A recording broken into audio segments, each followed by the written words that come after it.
That's where I think if you start teaching these 12-year-olds just the motions, the forms, give them that experience so they're not intimidated when they see the weight room, and they're kind of just they're reacting off of fear as opposed to reacting off of knowledge and experience, right?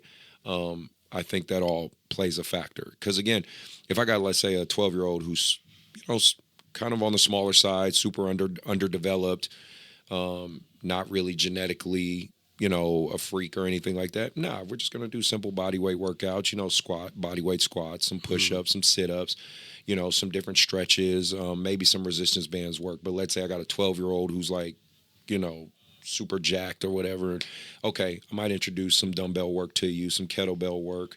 You know, maybe we'll do, just the bar and do bench pressing and power cleans just to teach you the form. Because when you hit 13, 14, 15, you're going to now have that knowledge when you walk into the weight room, right? So that's kind of my side of things. Yeah, so it's almost like you're preparing them for like high school when they're getting into some of that.